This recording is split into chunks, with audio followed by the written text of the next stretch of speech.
Black artists are told to be themselves, but if they're too different, too biracial, too global, too middle class, too genre bending, people start calling them fake because they don't fit in a box. We say we want authenticity, but sometimes we only accept it when it fits a script. Today, I want to talk about that double standard from my perspective as a Canadian recording artist that grew up embracing two distinct cultures. I'm Q Benjamin, a Canadian recording artist, and this is Dirty Chai Media, music and culture rooted in faith. Let's get into it. I've watched artists like Tyla face backlash for what some people call too global, or for calling herself colored, which is the correct term to refer to somebody of her cultural background in South Africa. But it didn't fit a Western framework of race, which for me was actually refreshing. We watched Drake come out in his cardigans singing. People called him corny, soft, only to fall into the trap of posturing, and he arguably was pushed to that point by culture. We all saw how that ended. All of this shows that sometimes the audience won't let you be yourself, then criticize you when you actually conform to their standards. That pressure, it can influence how an artist or people see themselves and how music and culture evolve. Unfortunately, it's a unique experience that Black and mixed race individuals often have to navigate, while other artists seem to face fewer creative constraints, which we'll get into in another episode in this series. Tyla, for example, shows how audiences weaponize expectations. The focus isn't her identity, it's whether she represents their version of it. And the Drake comparison, too soft, too Canadian, too emotional, and it was corny until it became trendy and marketable. Black identity often isn't one story, but people unfortunately expect it to be. Here's what I see. Not because they're actually fake or lack authenticity.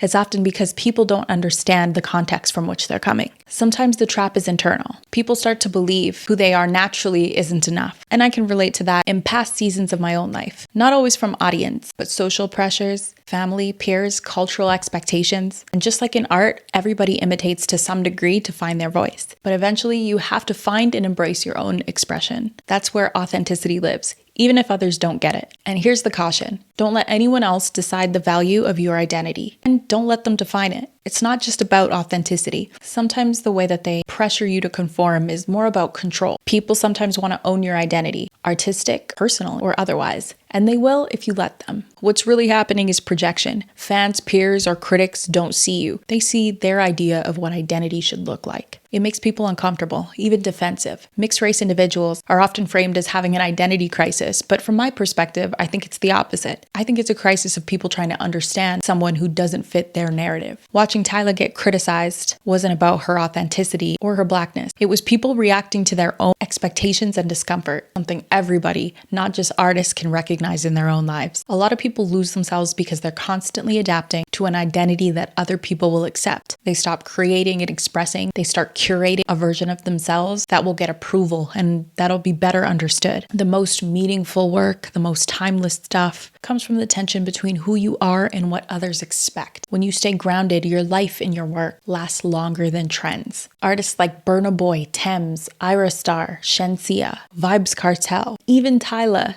despite the backlash, just announced a solo tour. And I think those artists prove that Black artists can succeed outside of narrow racial framework or US-centric validation. And this is hopeful. Maybe the next wave of Black artistry will be defined on its own terms. All of that being said, I think the big question is, how do artists and people navigate if they're impacted by some of these perceptions? For me, rooting my identity in Christ is what made all the difference. People will always keep changing the rule, and if your worth depends on fitting their narrative, you'll always be performing.